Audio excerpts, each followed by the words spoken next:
माननीय सभापति महोदय, कृषि भारतीय अर्थव्यवस्था की रीढ़ है और किसान उसकी आत्मा। प्रधानमंत्री नरेंद्र मोदी जी के नेतृत्व में सरकार लगातार प्रतिबद्ध है किसानों को लाभकारी मूल्य देने के लिए।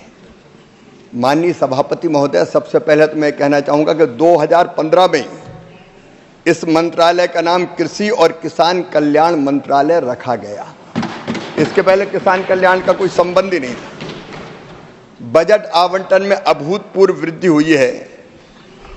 2013-14 तक ये केवल 21,900 करोड़ रुपया था, अब बढ़ के ये 1,22,528 करोड़ रुपया हुआ है। माननीय सभापति महोदय, किसानों की आय बढ़ाने के लिए 6 सूत्रीय रणनीति सरकार की है। नंबर 1, उत्पादन बढ़ाना, और मैं आपके माध्यम से सदन को आश्वस्त करना चाहता हूं, उत्पादन बढ़ाने के लिए अच्छे बीज ICAR अब और पूरी ताकत के साथ काम करके इस दिशा में प्रयत्न करेगी। सूक्ष्म सिंचाई की व्यवस्था हो या फर्टिलाइजर को सब्सिडी पर देने का मामला हो, मैं विस्तार में नहीं जा रहा। उत्पादन की लागत कम करना, उसका प्रयत्न भी भारत सरकार ने प्रधानमंत्री नरेंद्र मोदी जी के नेतृत्व में सदैव किया है। आप जानते हैं, किसान क्रेडिट कार्ड के माध्यम से कम ब्याज की दरों पर उसको ऋण देने का सवाल हो। उत्पादन का ठीक दाम देने के लिए हमारे विद्वान मित्र बता रहे थे, MSP की चर्चा कर रहे थे। मैं निवेदन करना चाहूँगा माननीय सभापति महोदय, MSP तब देते हैं जब MSP की जो दरें होती उससे नीची दरों पर अनाज या बाकी उत्पादन बिकता है। अब कई फसलें ऐसी है जो अभी भी MSP के ऊपर बिक रही है, उन पर MSP देने की जरूरत नहीं पड़ती। लेकिन मैं बताना चाहता हूं माननीय सभापति महोदय, MSP पर जो खरीद हुई है उसकी भी, मैं खरीफ की बात अगर करूं तो 2004 से 14 तक कुल जो खरीद हुई थी 46 करोड़ 79 लाख मीट्रिक टन, और 14 से 24 के बीच में 71 करोड़ 27 लाख मीट्रिक टन खरीद की गई है। हम गंभीर है खरीद के लिए। माननीय सभापति महोदय, रबी की फसल अगर देखी जाए, मैं कुल खरीद की बात बता रहा हूं, 2004 से 14 तक 23 करोड़ 2 लाख मीट्रिक टन खरीदी गई थी, और 14 से 24 के बीच 32 करोड़ 29 लाख मीट्रिक टन खरीदी गई। अगर राशि के रूप में देखा जाए माननीय सभापति महोदय, जो सरकार की मंशा को स्पष्ट करता है, किसानों को भुगतान की गई MSP की राशि 2004 से 14 के बीच थी 4,44,000 करोड़, और 14-24 के बीच बढ़ के हो गई 12,51,000 करोड़ रुपया। माननीय सभापति महोदय, किसान को भुगतान की गई MSP की राशि 2004 गेहूं की मैं बता रहा हूं, 14 के बीच में 2,56,000 करोड़ थी, 14-24 के बीच में 5,65,000 करोड़ रुपया हो गई है। दलहन में माननीय सभापति महोदय, मैं विद्वान सदस्य को अवगत कराना चाहूंगा, किसानों को भुगतान की गई MSP की राशि 2004 और 14 में 1,900 करोड़ से बढ़कर 91,000 करोड़ रुपया हो गई है। मैं माननीय सभापति महोदय, चाहे तिलहन हो, बाकी वाणिज्यिक फसलें हो, अगर सभी MSP की फसलों को देखा जाए तो MSP की राशि 2004 से 14 के बीच में 7,31,000 करोड़ से बढ़कर 14 और 24 के बीच में 20,57,000 करोड़ रुपया हो गई है। ये हमारी सरकार की मंशा का परिणाम है। निरंतर माननीय सभापति महोदय, MSP बढ़ाने का काम इस सरकार ने किया है। मैं विद्वान सदस्य को यह ध्यान दिलाना चाहूंगा, 2014 तक 19 तक जो MSP तय की जाती थी उसमें लागत पर 50% जोड़कर तय नहीं की जाती थी। 2019 में प्रधानमंत्री नरेंद्र मोदी जी की सरकार ने ही यह फैसला किया कि लागत पर 50% प्रॉफिट जोड़कर MSP की दरें तय की जाएगी। माननीय सभापति महोदय, मैं उदाहरण दे सकता हूं, जब उधर की सरकार थी तब MSP A2+ FL नहीं दिया जाता था, मेरे पास रिकॉर्ड है पूरा, कभी भी 50% से ज्यादा लागत पर इन्होंने लाभ नहीं दिया। लेकिन हम कटिबद्ध हैं, प्रतिबद्ध है कि कम से कम 50% ज्यादा लाभ देकर किसान की फसलें हम खरीदेंगे। मैं माननीय सदस्य को आश्वस्त करना चाहता हूं, किसान का कल्याण हमारी प्रतिबद्धता है। लगातार एमएसपी बढ़ाने का काम अगर वो चाहें तो मैं पूरा रिकॉर्ड उपलब्ध करा सकता हूं, आंकड़े दे सकता हूं। हमने बढ़ाने का भी काम किया है और जहां जरूरत है एमएसपी पर फसल खरीदने का भी हमने काम किया। मैंने आपको आंकड़े बताए हैं, आगे भी हम किसान के कल्याण में कोई कसर नहीं छोड़ेंगे।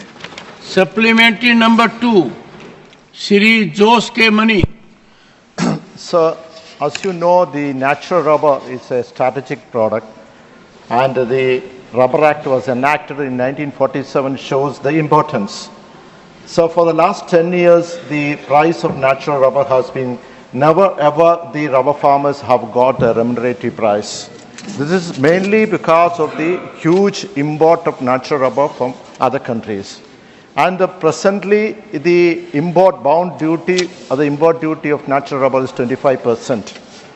So, if that natural rubber is been listed in the agriculture as an agricultural product, the bound duty can be increased to 113% for the agricultural product, average of more than 40%. That will curtail the import of natural rubber. Not only that, the task force of the rubber constitutive committee of the central government have recommended that this should be listed in the agriculture product and also should be under the MSP also. So my question to the, and in fact the jute and cotton, it was a commercial product, it has been converted into agriculture product also. So my question to the minister is whether you have any plan to list this natural rubber as an agriculture product. Honorable Minister. माननीय सभापति महोदय, अभी ऐसी कोई योजना नहीं है, लेकिन मैं इतना जरूर कहता हूं कि रबर उत्पादक किसानों की समस्या पर भी हम गंभीरता से विचार करेंगे।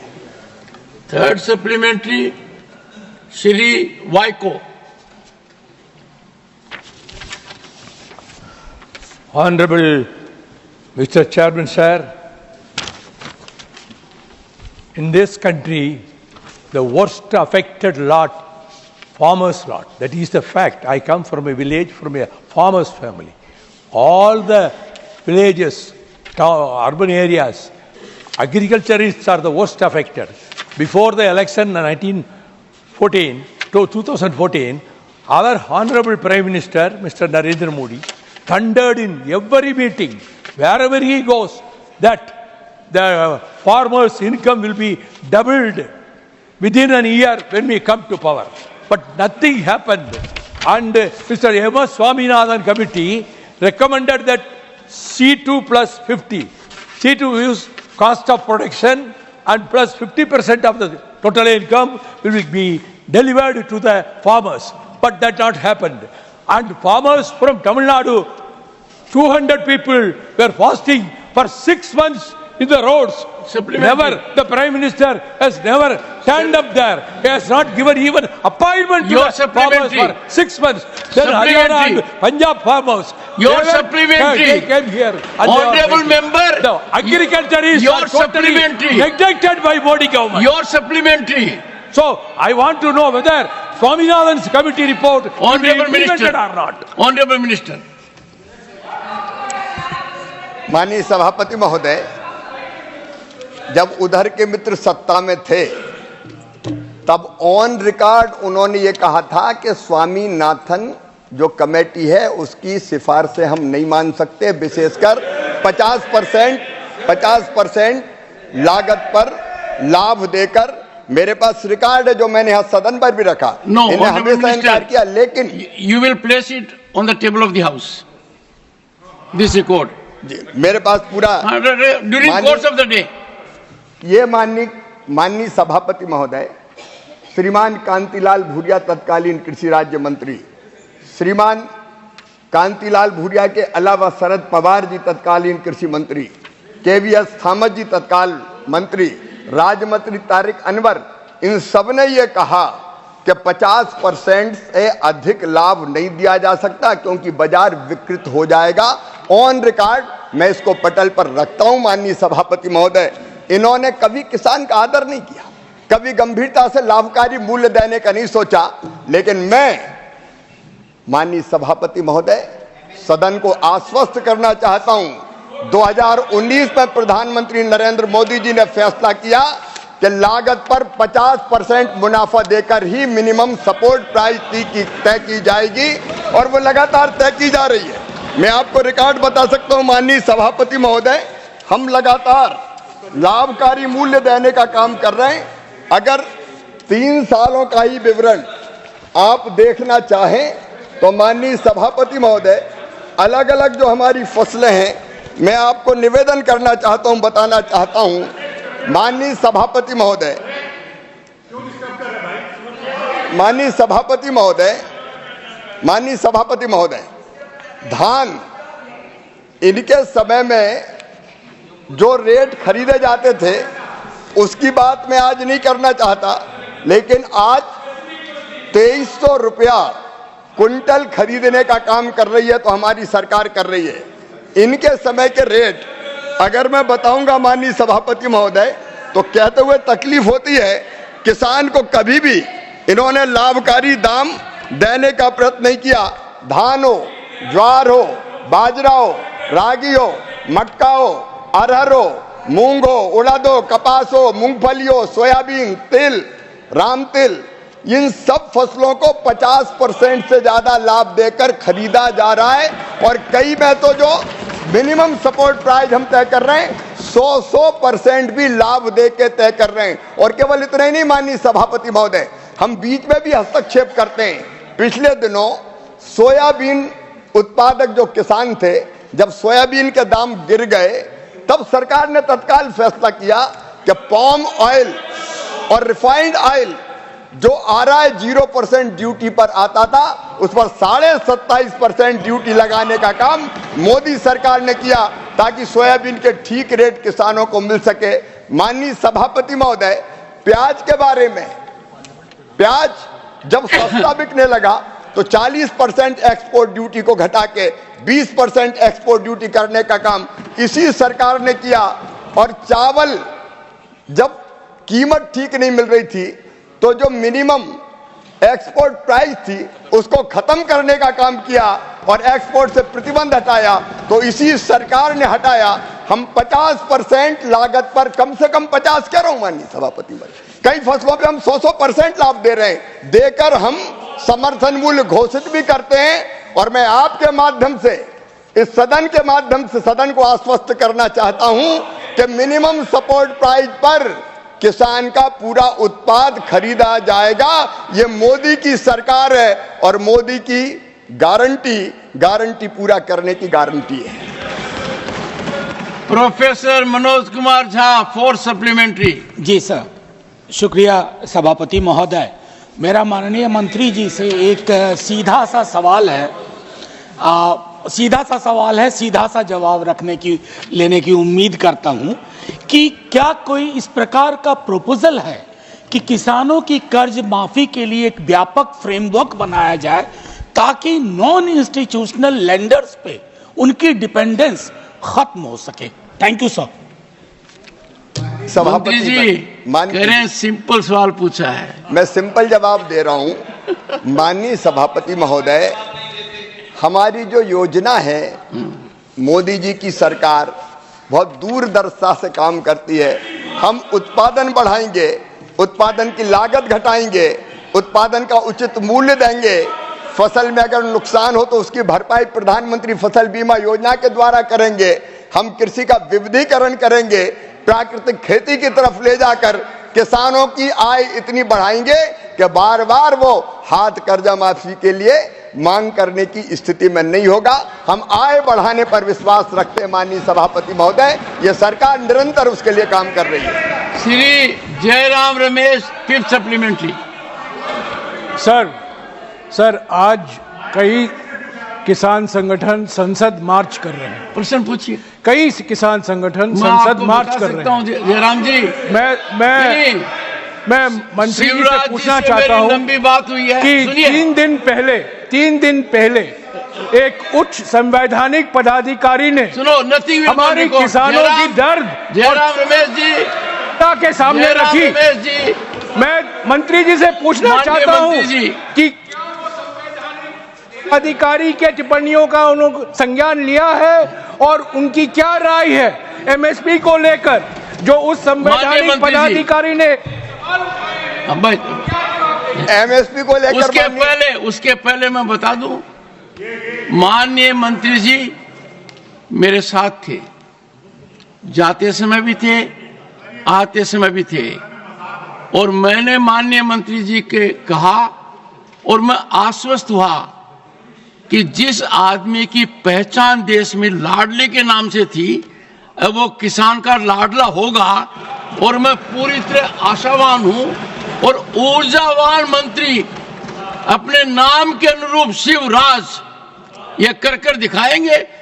जयराम रमेश जी से मुझे उम्मीद थी कि वो कोई प्रश्न पूछेंगे, किसान को बड़ा अच्छा लगता यदि अगर एक बार भी एडजमेंट मोशन आता, आया नहीं।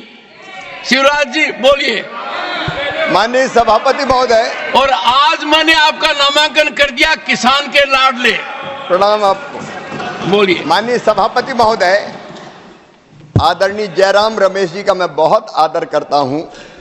उन्होंने पूछा है कि एमएसपी के बारे में उनकी राय, मेरी राय क्या है।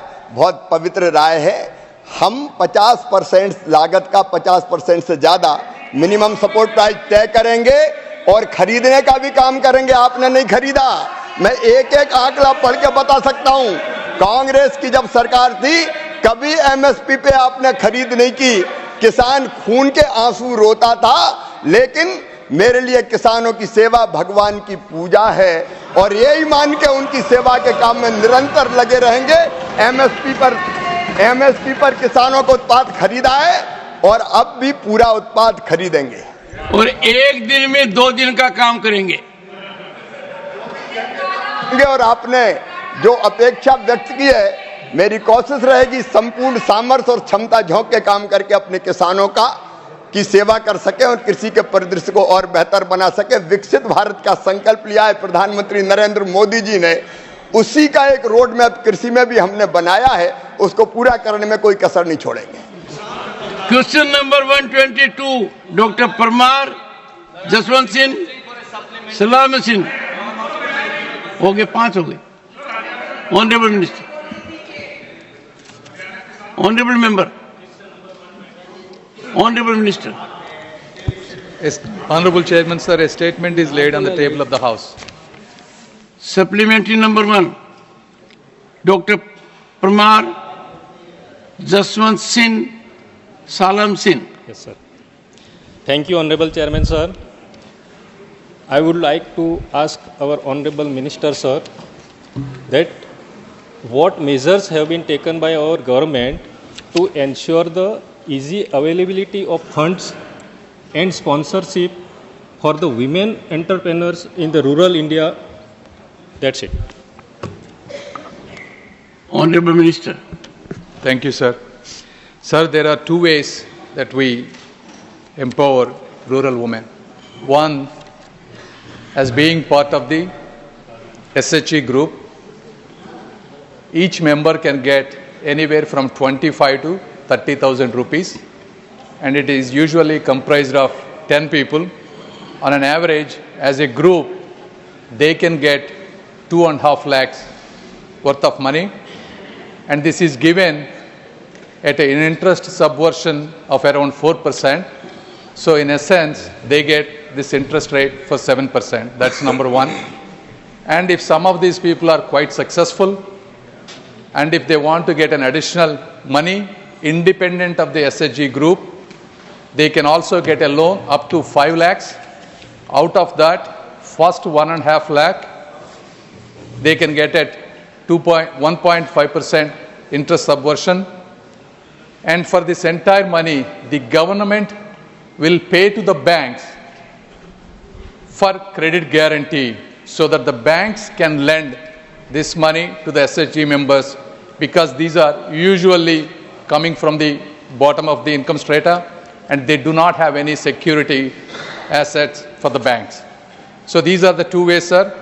Overall, over the last 10 years, the government has given more than 9 lakh crores worth of loans compared to before 2024. It was only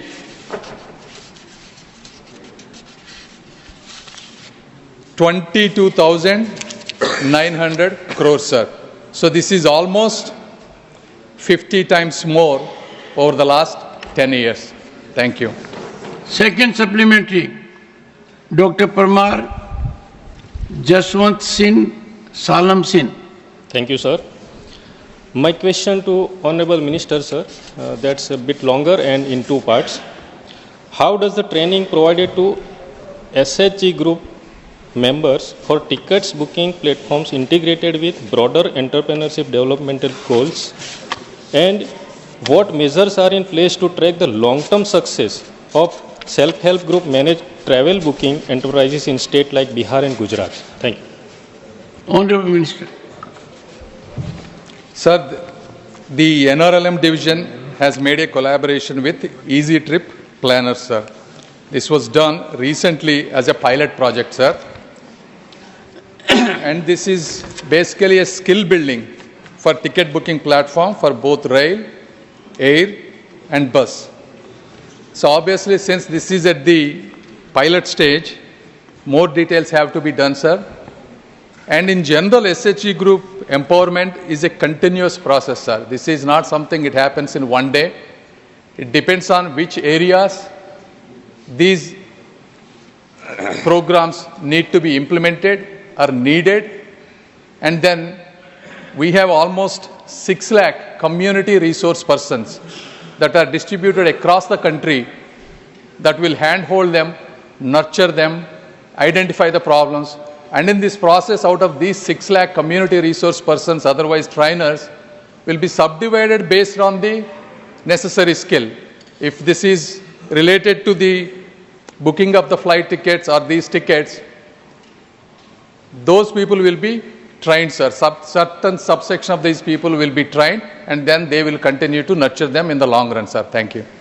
माननीय सदस्य अध्यक्ष जी.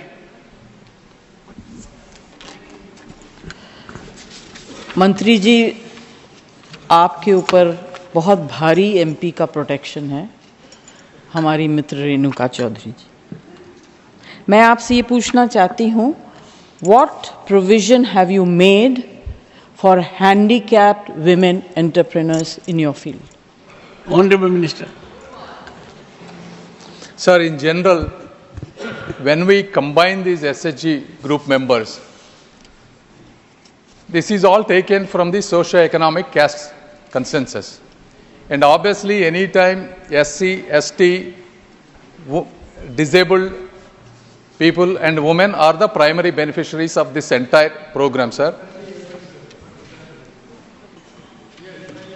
Yes, sir.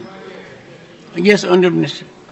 So, the entire program, whatever we do, sir, it all depends on their specific needs. If there is a disabled person, we look at what are the things that they can do by themselves. Depending on that, in that area needs, we will devise programs. It's not something you can categorically say for all the but disabled people have this kind of program, sir. So it all depends on the local necessities and needs. Thank you. Fourth supplementary, Susri Susmita Dev. Thank you, sir. This question is pertaining to women entrepreneurs and green mobility. So our concern is on financial mobility apart from self-help groups. I realize this question is on rural entrepreneurs, but I feel that women-led MSMEs also form the backbone of an economy of every state. So in last 10 years, 57 lakh new MSMEs have given 1.3 crore jobs in the state of Bengal, and women have played a very important role in it. I would request the Honorable Minister that in the traditional banking institutions, sir, Collateral is a problem for women. And apart from that, the credit history, lot of women don't have. So I appreciate the training part, sir. I appreciate the roles private companies are playing. But what steps will the government take to overcome these hurdles with traditional banking institutions? Thank you, sir. Honorable Minister. Sorry, sir. Honorable Chairman, sir, as I said earlier, the government pays credit guarantee money to the banks so that the banks can lend this amount of money. Sir, if you take an example, the government can give close to 2 lakhs worth of money, and because of the interest subversion and because of the credit guarantee, on an average they can save 20,000 rupees and 5 installments. So this is what we do when it comes to self-help groups.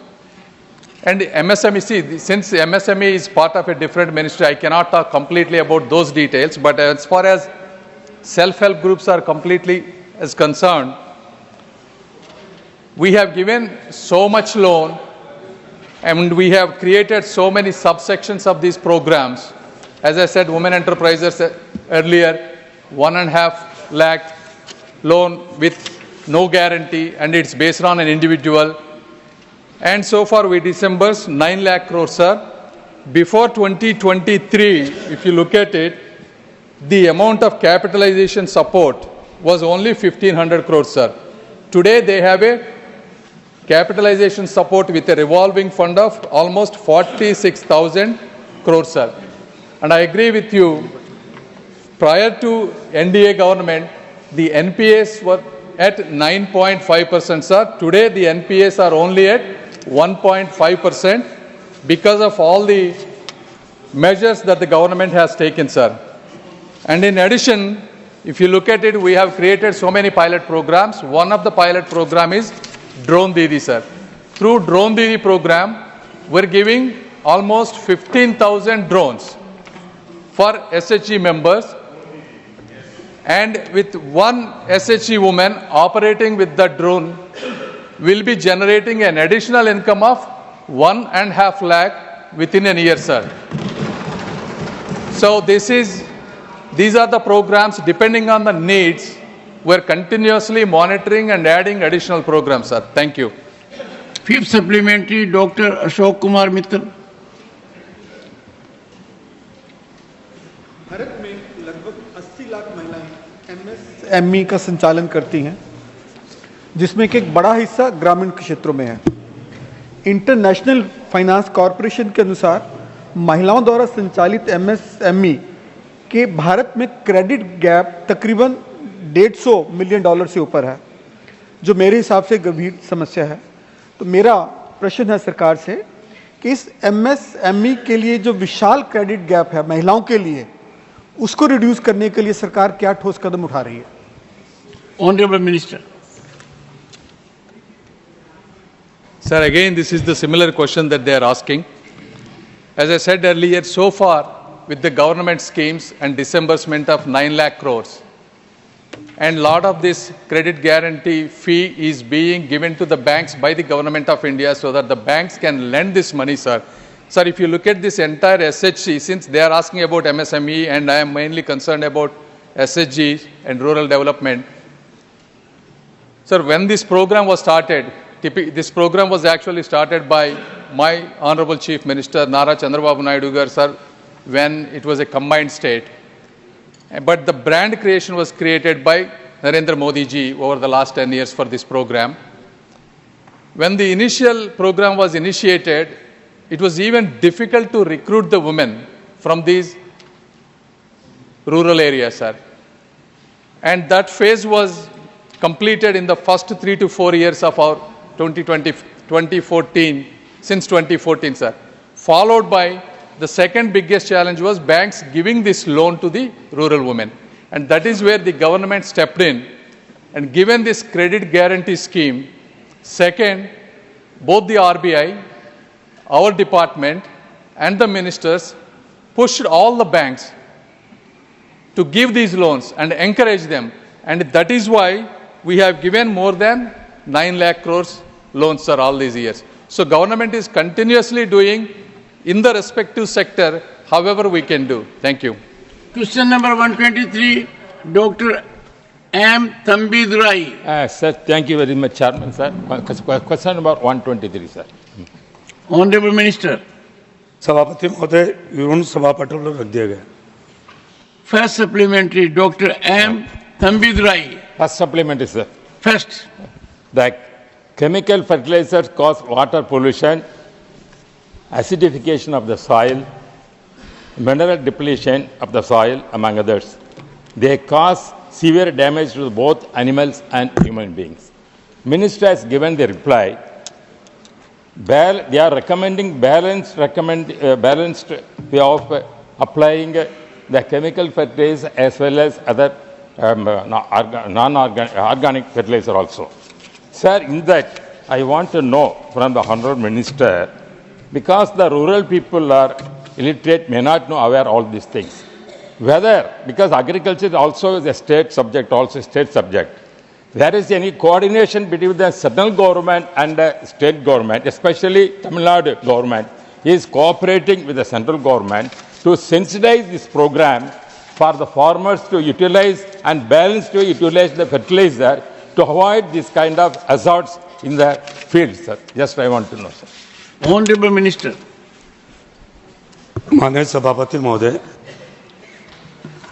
माननीय विद्वान सदस्य ने बहुत ही एक आज ऐसा ज्वलंत प्रश्न पूछा है. वाकई में सभापति महोदय, चाहे ये सृष्टि हो, चाहे हमारी धरती हो, चाहे इंसान हो, चाहे पशु पक्षी हो, चाहे प्राणी, ये सब 5 तत्वों से यह बना है और मनुष्य भी 5 तत्वों से बना है. ये धरती, सभापति महोदय, मैं आपके माध्यम से मैं माननीय सदस्य को और सदन को बताना चाहूँगा कि मुझे जुकाम हो गई है और मैं डॉक्टर के पास जाऊँगा. डॉक्टर साहब कहेंगे आपको सुबह और शाम ये 2 दफे 2 डोज लेनी है. क्या मैं 4 दफे या 6 दफे उस डोज को लूंगा तो मुझे फायदा करेगा या नुकसान? वो स्थिति, ये जो रासायनिक खाद है, सभापति महोदय, आपको तो ध्यान है, 6 दशक में वो स्थिति भी आई थी जो तत्कालीन हमारे प्रधानमंत्री लाल बहादुर शास्त्री जी ने कहा था कि देशवासियों 1 दिन का उपवास रखें. वो भी दिन था और तुम्हारे वैज्ञानिकों ने एक हरित क्रांति लाकर इस देश को खाद्यान्न में आत्मनिर्भर बनाया. परंतु सभापति महोदय, मेरा वही निवेदन है कि अति शर्त वर्जित है और जब अंधाधुंध यदि किसी, चाहे रासायनिक खाद हो, पेस्टिसाइड हो, चाहे कोई भी हो, जो प्रयोग करेंगे तो आपको पता धरती भी बीमार होगी और जब धरती बीमार हो जाएगी तो मनुष्य नहीं, पशु पक्षी नहीं, प्राणी मात्र भी उससे प्रभावित होगा. और वो स्थिति ये है. और आपको पता है सभापति महोदय, 1984 में जैविक खेती शुरुआत करने के लिए एक अभियान चला था, परंतु दुर्भाग्य था, बहुत बड़े बड़े नारे दे रहे हैं, देश का अन्नदाता बड़ा महान है. मैं हमेशा कहता हूं सभापति महोदय, आपसे तो कोई छुपी हुई चीज नहीं है. इस देश का अन्नदाता महान है, नहीं तो उसकी आयु सीमा है काम करने की और नहीं कोई समय सीमा है. तो इसलिए, परंतु बड़ी खुशी की बात है कि हमारी सरकार ने 2014 में 1 नहीं 2 नहीं 3 योजनाएं इस धरती को बचाने के लिए क्या आई. जो रासायनिक खाद से अभी माननीय सदस्य ने चिंता प्रकट की है उसको ठीक कैसे हो, ये धरती माता, और उसके लिए उन्होंने 70,000 कृषि सखी को KYC के माध्यम से और तो और है, उर्वरकों के लिए 7 लाख ट्रेनिंग प्रदर्शन किए गए हैं देश भर में। इतना ही नहीं, 93,781 किसानों को इस कार्यक्रम में सम्मिलित किया गया और 7,425 किसान मेले लगाए गए। सभापति महोदय, राष्ट्रीय प्राकृतिक कृषि मिशन प्रारंभ हुआ है और इसे जैविक कृषि के ऊपर भी और प्राकृतिक खेती के ऊपर भी इस पर विशेष तौर से ध्यान दिया गया है। सभापति महोदय, मैं ये कहते हुए खुशी होती है कि हमारे प्रधानमंत्री नरेंद्र भाई मोदी जी और हमारे भारत सरकार के कृषि मंत्री शिवराज सिंह जी चौहान साहब के नेतृत्व में कृषि के क्षेत्र में जितने भी नवाचार हो सके करने के लिए कार्य करेंगे, क्योंकि इस देश के अन्नदाता के लिए और इस धरती माता को भी बचाना है, इसके लिए पूरे प्रयास किए जा रहे हैं। Second supplementary, Honorable Chairman, Thambirai ji, you are one of the very experienced members. Sir. When I got into Parliament, you handheld me. The Honorable Minister has spelled out of his heart what he feels. Yeah. And he has in his own style conveyed the feelings of the farmer. Yes, sir. I am sure with your experience, you will appreciate it. Second supplementary, Dr. M. Thambirai. Sir, Honorable Chairman, sir, you are a farmer, I am also a farmer. Another farmer has replied very well. I appreciated you. Just I want to know from the Honorable Chavan also, you are famous, succeeded in Madhya Pradesh by implementing so many agricultural programs. He is successful. I am appreciating that. So I want to know from through you, sir, the Prime Minister, in Tamil Nadu, there is a lot of demand, particularly the fertilizer in particular season cultivation time. Farmers are required. During our ADMK period, we are completely given properly the fertilizer to the farmers for the cultivation particular season. But present DMK government is failing not to give the fertilizer at the time, but they are blaming the central government. I want to know from central government, they are blaming the central government. They are not allocating properly the fertilizer which is required for the government. Is it a fact? Is it a fact what the DMK are criticizing, and they are not serious about the farmers? They are not serious about the farmers of Tamil Nadu. They are only criticizing about the central government. I want to know whether the central government is not been allocating properly as required by the government for the Tamil Nadu farmers. Has done, we have done everything properly during ADMK Palaniswamy minister. He was also a farmer. But now the present government is blaming central government. They are not giving allocating properly the fertilizer. Is it a fact? Is it the central government deficiency or the state government deficiency? I want to know, sir. Honorable Minister.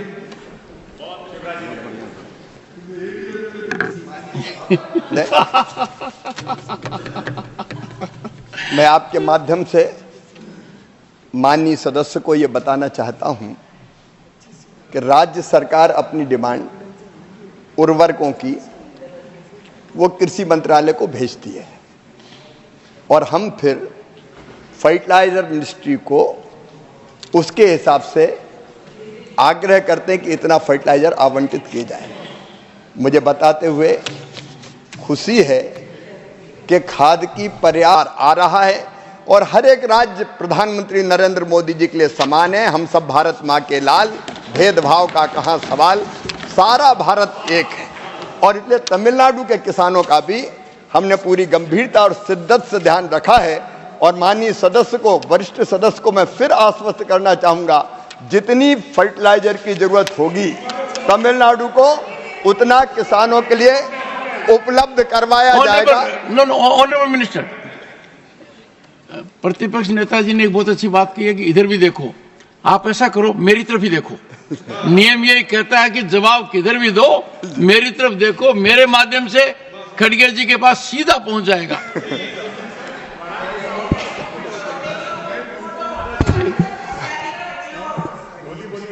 बार बार उधर समझा रहे, उधर नहीं क्षमा करिए।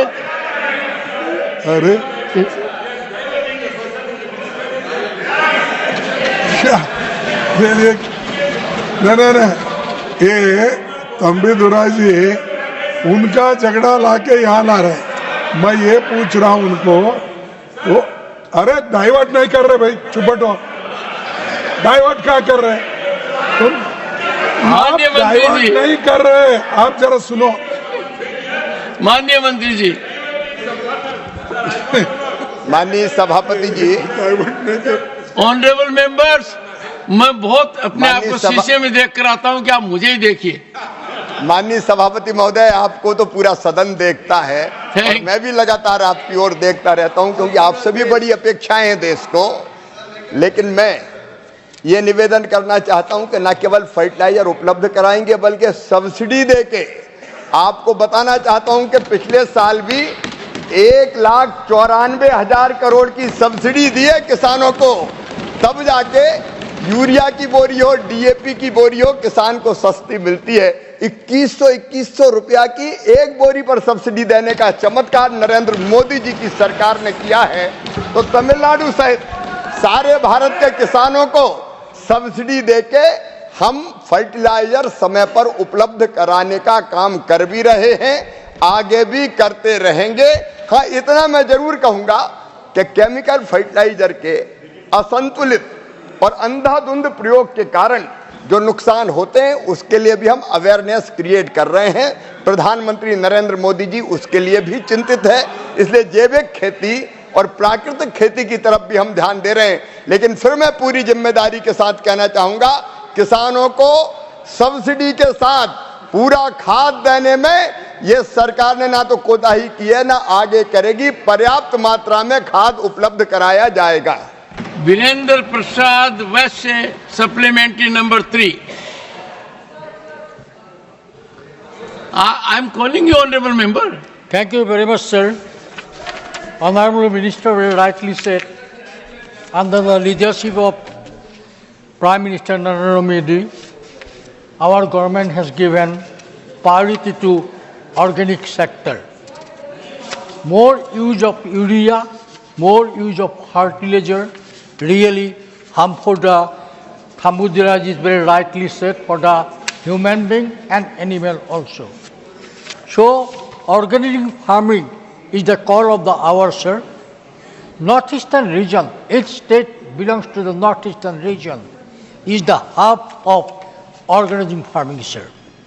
I want to know from Honorable Minister, how many money has allotted for organic farming in our country, and especially I want to know what percentage of money allotted for northeastern region state, each state of the northeastern region, because Honorable Prime Minister always given importance, Okay, Honorable Minister, always given to the organic farm, and he always recognized the contribution of each state of the northeastern region in our organic farming.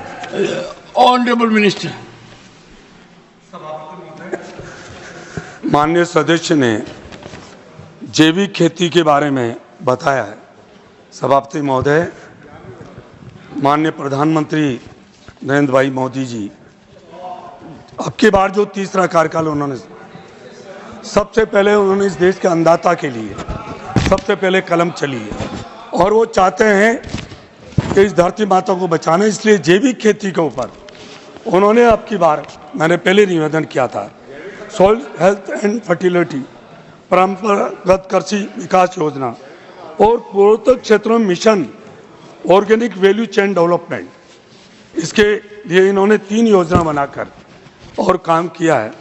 और पूर्वोत्तर राज्यों में विशेष तौर से उन्होंने हर हाल में कि पूर्वोत्तर राज्यों में क्योंकि ऑर्गेनिक खेती विशेष तरह से होती है, इसके लिए बढ़ावा देने के लिए बहुत कुछ किया है। सभापति महोदय, मैं आपको एक बताना चाहूँगा कि हमारे आईसीआर ने और हमारे वैज्ञानिकों ने, सभापति महोदय मैं आपका ध्यान मैं चाहता हूँ कि उन्होंने सोल हेल्थ कार्ड के लिए और इसमें मिट्टी परीक्षण के लिए उन्होंने एक नई तकनीकी चालू करी है, ताकि अनपढ़ व्यक्ति, माननीय सदस्य ने ये कहा था कि किसान, आपको पता है, अशिक्षित है, वो जानते नहीं है, तो अब हमारी लैब में, कृषि मंत्रालय में 16 हेल्थ कार्ड के तहत, हाँ जवाब मैं दे रहा हूँ, देखिए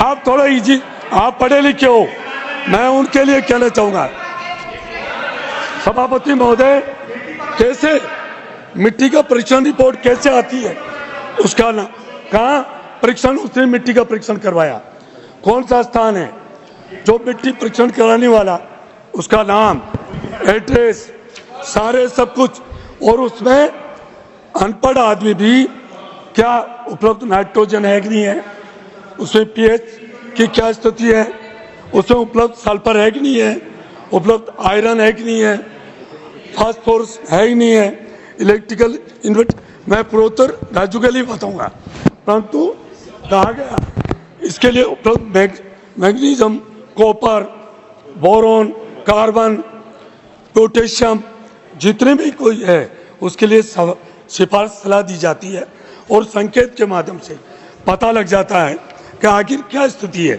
इसलिए सभापति महोदय, उत्तर पूर्व राज्यों के लिए 2.15 लाख इससे किसान लाभान्वित हुए हैं, और उसके अलावा 15,000 से भी ज़्यादा को पूर्वोत्तर राज्यों में 1270 जो वहाँ सेंटर बनाए गए हैं, और वहाँ पूर्वोत्तर राज्यों के लिए ज़्यादा से ज़्यादा क्या फायदा हो सकता है, 1.85 लाख हेक्टेयर जमीन को ऑर्गेनिक खेती के लिए उसमें लाभ देने के लिए कृषि मंत्रालय भारत सरकार ने काम किया।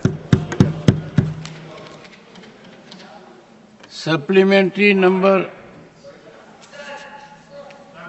4 श्रीमती सीमा द्विवेदी। पहले तो मैं आभारी हूँ महोदय, आपने मुझे सवाल पूछने का अवसर दिया। एक सेकंड, पहले तो मैं बता दूं, माननीय मंत्री जी शुद्ध किसान हैं और कृषि को पूरा समझते हैं। मैंने एक एक बात सुनी है उनकी, और आपसे पूछूंगा फिफ्थ सप्लीमेंट्री, मैं coming to you after this. आप किसान नहीं, आप हमारी आदर्श किसान हैं। I am coming. हाँ सीमा जी। माननीय सभापति महोदय, मेरी जिज्ञासा, आपने मुझे बोलने का अवसर दिया, किसानों की आय भी वृद्धि हो और धरती माता भी सुरक्षित रहे, इसको ध्यान में रखकर माननीय प्रधानमंत्री जी ने जैविक खेती की तरफ बढ़ाने का किसानों का जो ध्यान आकर्षण किया, उसके लिए मैं धन्यवाद देना चाहती हूँ।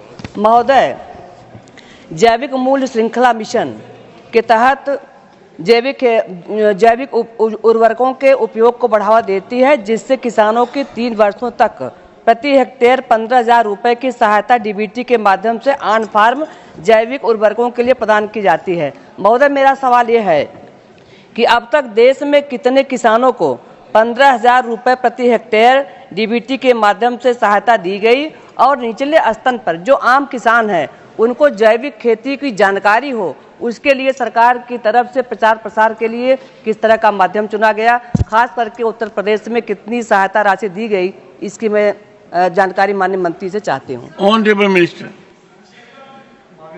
महोदय, जैविक खेती और प्राकृतिक खेती के लिए हमारी कृषि मंत्रालय ने, भारत सरकार ने समय समय पर सभी को मदद देने के लिए, क्योंकि किसान को जितनी दे उतनी कम है, उसके लिए उत्तरी पूर्व क्षेत्रों के लिए और सभी राज्यों के लिए, और विशेष तौर से 70,000 मैंने पहले बताया था, कृषि सखी परिषद किया गया, स्वास्थ्य कार्ड के आधार पर 7 लाख प्रदर्शन, 53 लाख किसानों को 7,425 किसान मेले आयोजित किए गए।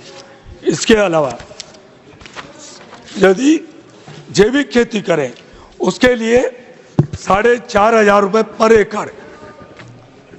एकड़ किसान को देने का प्रावधान रखा गया है, और ताकि वो जैविक खेती की ओर और प्राकृतिक खेती की ओर जाएं। इसलिए पूरे देश भर में 6 करोड़ 22 लाख किसानों को इसमें रजिस्टर्ड किया गया और 2 करोड़ 15 लाख पूरे उत्तर पूर्व क्षेत्र में भी इसके लिए लाभान्वित करने के लिए दिया गया है। और जैविक खेती के लिए 4,500 रुपये पर एकड़ तो दे ही रहे हैं, उसके अलावा 400 रुपये पर महीने जो जैविक खेती करेगा उसके लिए भी किसान को प्रोत्साहन राशि देने का प्रावधान रखा गया है। 5th supplementary, Renuka Chaudhary ji. Thank you sir, thank you sir. आप चौंक जाते हैं कि मैं सवाल पूछूंगी तो मुझे किसानी नहीं आती है। मैं धरती माँ के तरफ से पूछ रही हूँ सवाल सर। मुझे लगता है सबसे ज्यादा भागीर जी को आती है। हाँ, सबसे ज्यादा खेती का मामला भागीर जी को सबसे ज्यादा आता है। सर आपने मेरे मुकाबले में कभी देखा नहीं। 50 साल से मैं इनको खेती करते हुए देख रहा हूँ। सर मेरे 50 साल से ज्यादा और थोड़ा उम्र ज्यादा चलो है, आपको मगर मैं क्रेडिट भी दे चलाई देंगे। हूँ। भागीर जी आप नंबर 2 हैं। नहीं, मैं आपको बता दूं, सबसे पहले पुनुकुला ग्राम खम्मम डिस्ट्रिक्ट तेलंगाना में नॉन पेस्टिसाइड फार्मिंग कपास का मैंने शुरू की। पूछ लीजिए डिस्ट्रिक्ट कलेक्टर से।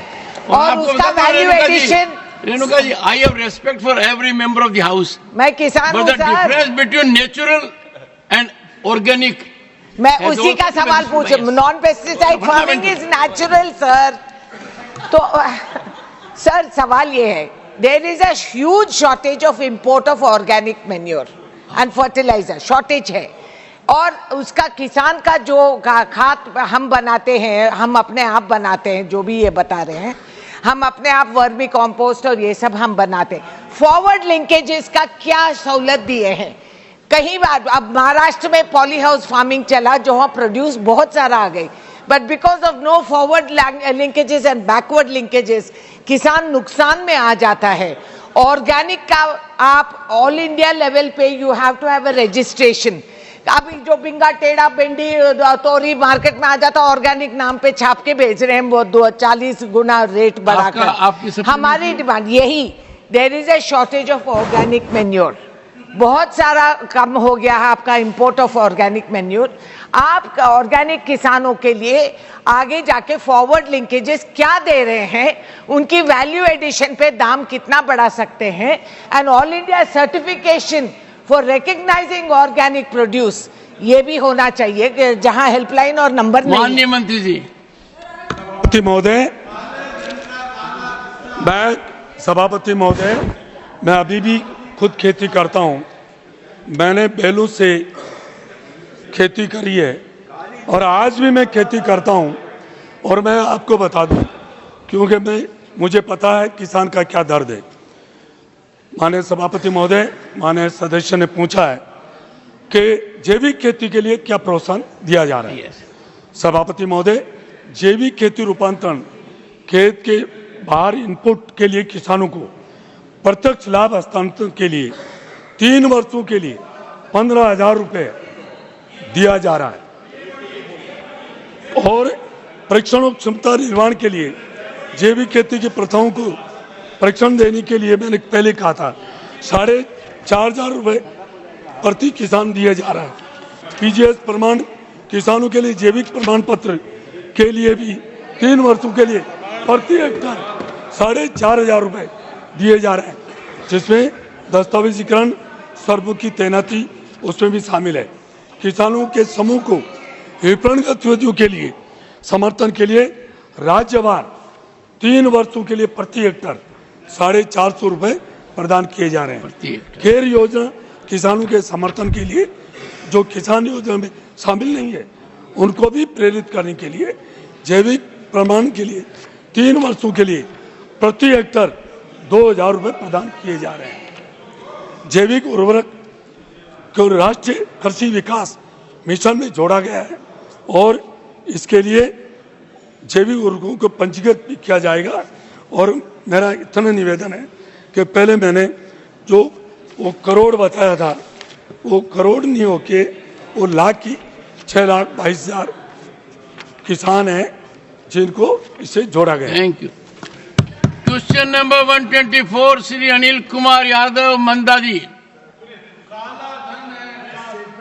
Sir supplementary number 1 Shri Anil Kumar Yadav Mandadi. Sir अभी सिर्फ 2 मिनट बाकी है सर, फिर भी मैं बहुत जल्दी से मेरा सवाल पूछ देता हूँ सर। हो गया, बोलिए sir. As per the reply government had approved Hyderabad Bangalore Industrial Corridor in the year 2020 sir. Now we are in the last month of 2024. Even after 4 years of the announcement, the project of the government could not tell the time by when the project will be operational sir. Sir, my first supplementary sir, I would like to know from the minister what is the status of appointment of EBC contractor of Hyderabad Bangalore Industrial Corridor project sir. Honourable minister, इन्होंने तो 2007 में ये scheme लाए थे, 2014 तक 7 साल तक इस पे कुछ नहीं किया। चुनाव आया 14 में तो जनवरी 14 में तैयार हुए और कुछ अनाउंसमेंट कर दी। तो क्या पूछ रहे हैं मैं समझ नहीं पा रहा हूँ। पर वास्तव स्थिति ये है कि 2020 में तो कॉरिडोर अनाउंस हुआ था, जो नोड है इंडस्ट्रियल नोड, वो अभी 28 अगस्त को अनाउंस हुआ है, इसी साल 2 महीने पहले। अब आंध्र प्रदेश सरकार और हमारा जो जॉइंट वेंचर है वो इसमें ईपीसी कॉन्ट्रैक्टर का टेंडरिंग करेगा। हम हर एक चीज पारदर्शिता से करते हैं, कोई आधा अधूरा किसी को कोयले की खदानों की तरह कुछ बांट दिया, ईपीसी कॉन्ट्रैक्ट बांट दिया, वो हमारा काम नहीं है, स्टाइल नहीं है। तो पारदर्शिता से ईपीसी कॉन्ट्रैक्ट आंध्र प्रदेश की सरकार चुनेगी, टेंडरिंग होगा, उसके बाद उस पर काम होगा। आप कॉरिडोर और नोड, उसके बीच में पहले डिफरेंस समझिए। कॉरिडोर एक पूरा रीजन होता है, एक जगह से दूसरी जगह पूरा कॉरिडोर होता है और उसके अंतर्गत नोड क्या होते हैं। Question hour over, 0 hour Shrimati Mamata Thakur. Question hour over. Honourable members, question hour over. I am taking 0 hour. Shrimati Mamata Thakur. মেলা হচ্ছে বিশ্বের বৃহত্তম আধ্যাত্মিক মানব ধর্ম সভাগুলির মধ্যে একটি। আকারে এটির স্থান শুধু